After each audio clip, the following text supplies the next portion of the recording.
We're breaking down everything surrounding Javon Holland on today's show because we got a major update on him. But let me know and predict it for me. Will Javon Holland return to Miami this offseason? Will he be on the Dolphins roster in August? Type R if he returns, type L if he leaves.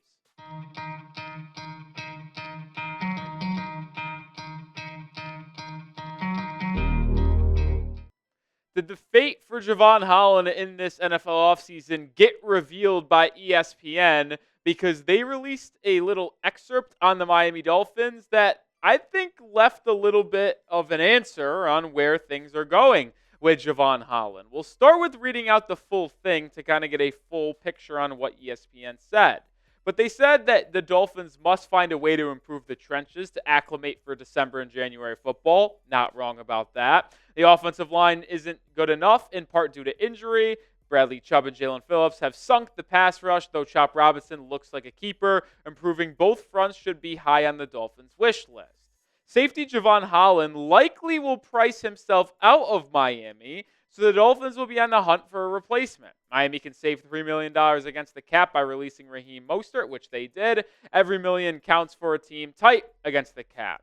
Well, I wanted to read off that first initial part from Jevon Holland because I found that very, very interesting. Now, I have often said that Jevon Holland will likely not be a Dolphin in 2025 due to his price tag and what he will command in NFL free agency. But ESPN basically confirmed that he will be gone unless Miami uses the franchise tag, which is a very key date to keep your eye on.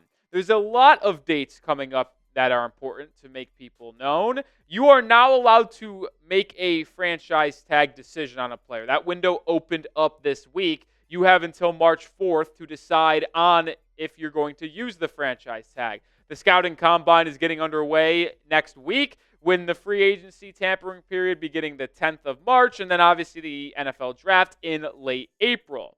But March 4th is the date to watch because with Holland set to become a free agent, the Dolphins can basically say no to him being a free agent by making one crucial decision, and that is placing the non-exclusive franchise tag on Holland, which would practically keep him in Miami, allow them to work out an extension with Javon Holland. The one issue with that is that the non-exclusive franchise tag for a safety this offseason is $19.6 million, a pretty hefty price point. Now, if it was closer to $17 million, we might be able to have a discussion on that being a possibility, but that being nearly $20 million, I do not expect Chris Grier to put that tag on him.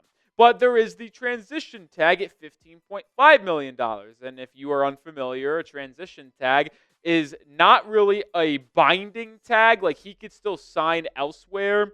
And if he doesn't get a contract from a different team, that is what he would be coming back to Miami on. I would expect Holland to get more than $15.5 million in that transition tag, not to dissuade any opposing team in free agency. So it makes it feel like the Dolphins will not tag Jevon Holland.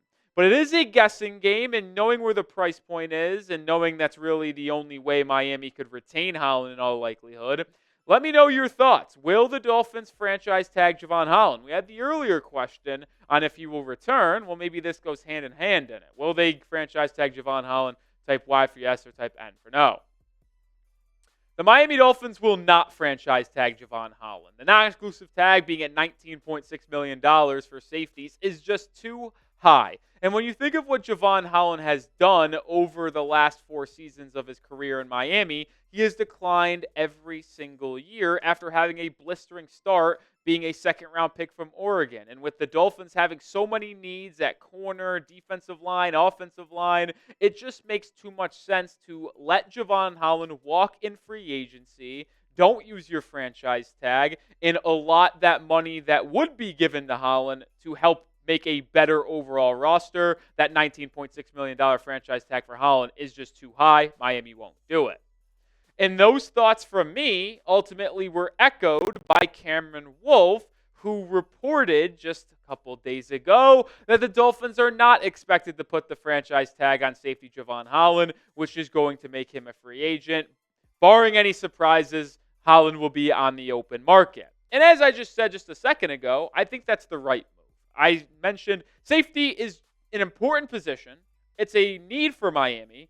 But when you think of importance in terms of corner, defensive line, offensive line, I would probably put it as the fourth on that list when you just talk about positional importance. So, am I giving a safety who has went like this over the last 4 years, $19 million? dollars? Yeah, probably not. I'm good on not giving him the franchise tag and letting him test the water. If he gets a large contract, go ahead. And we'll update you either way when the franchise tag deadline passes. We'll let you know if they did tag Javon Holland. We'll let you know if they didn't. We'll have you covered on everything heading into the NFL free agency, so make sure you are subscribed.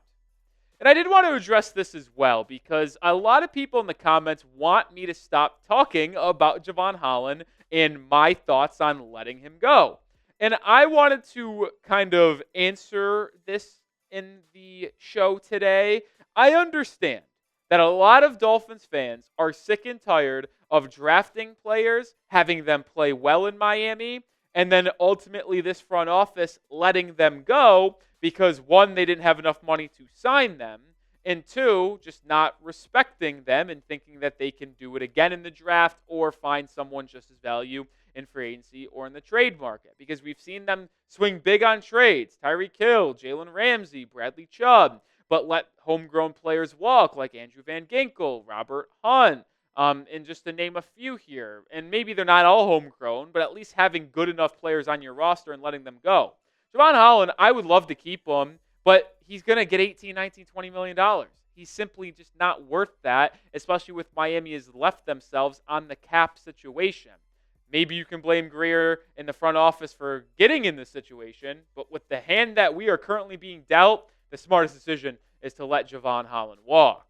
And coming up here, we are going to talk about replacing Javon Holland, what that would look like, some of the top fits for Miami and free agency as well as the NFL draft. But before we do that, I got to tell you about my favorite clothing company, that is Public Rec. And if you are in the business of making yourself look good but keeping yourself comfortable, Public Rec is for you. Nobody's got time for stiff, uncomfortable clothes anymore. You know what I mean? It's February. It's cold outside, and you deserve to be comfortable in whatever you're wearing, no matter what you're doing.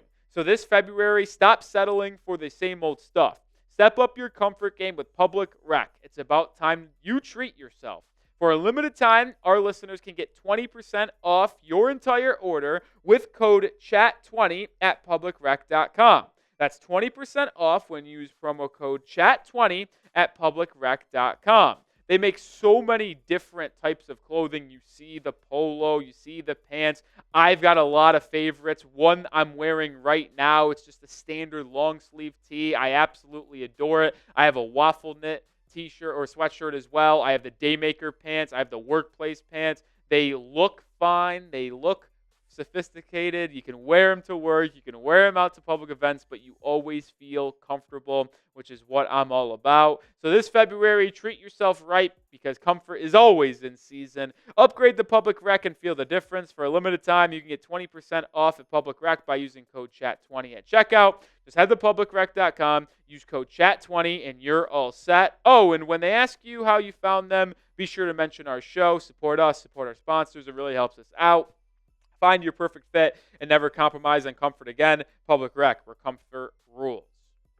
Let's get back to Javon Holland and who could be his replacement for this upcoming offseason. And they have to replace both their safeties, if we're going to be honest, because Poyer's not going to be retained. Holland's gone. So the only safety you have on your roster is Patrick McMorris, the 6th-round pick out of Cal a season ago.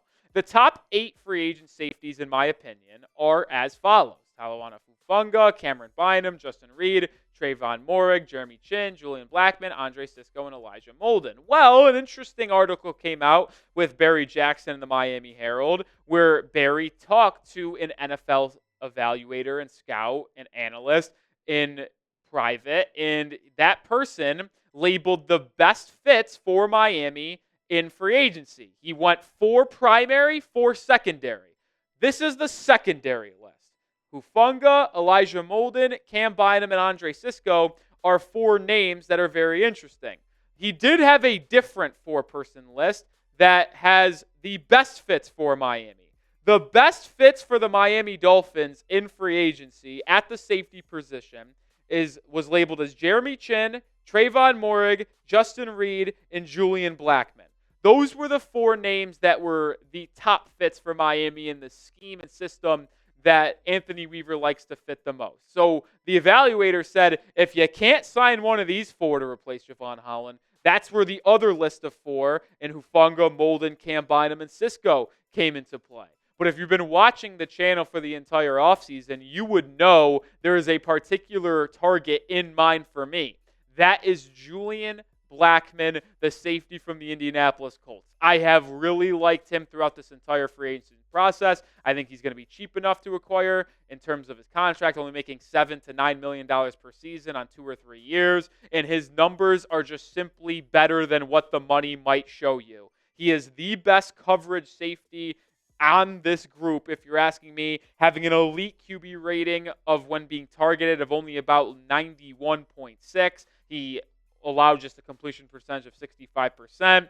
He had a good PBU to interception ratio. And the part that was my favorite is that he's a better tackler than Jevon Holland. Holland was an 18% missed tackle rate this past season. Julian Blackmon, even though his worst part of his game is his tackling, was only at 15.2%. So it's already improvement on that end. I really like Julian Blackmon. I would have him as my top defensive safety target for the Miami Dolphins. But do you have someone else in mind? We showed you who the first 4 fits are. We showed you who the secondary fits are. I wanted to just highlight Julian Blackmon first, though, because that is my top guy. Name your top Javon Holland replacement down in the comment section. There's also some guys that could be selected in the draft to help complement whatever guy you sign in free agency in Patrick McMorris. Here are the top 10 safeties in the draft, in my opinion. These are actually labeled to me as well. There is a lot of time between now and the draft. You'll have the combine. You'll have more stuff comes out. But right now, I still have Malachi Starks as my number 1, Nick Rohloff from South Carolina as my number 2, Xavier Watts as my number 3. I think all 3 of those guys will go in the first 2 rounds of the draft without a question. But then the rest of these guys, Kevin Winston, Bowman, Castro, Makuba, Jonas Sanker, they could all go anywhere between round 3, round 4, round 5. Round 5 might be a stretch. I'd probably project most of these guys to go in rounds 3 or 4. Now, you could make a different conversation for Jonas Sanker and Malachi Moore, but the other names, yeah, I think they're going to go day 3 or 4. The point is this when talking about when you address the safety possession this offseason.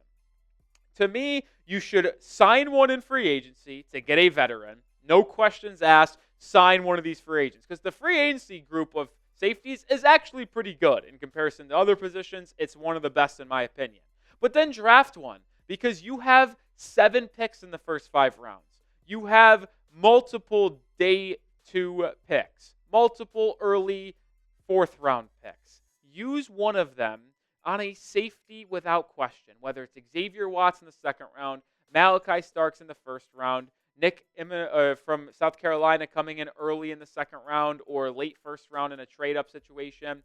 Either way, there are many different safeties I think are talented that you could find to be on this roster, to be a day 1 starter. That is how I'm addressing the safety room this upcoming offseason.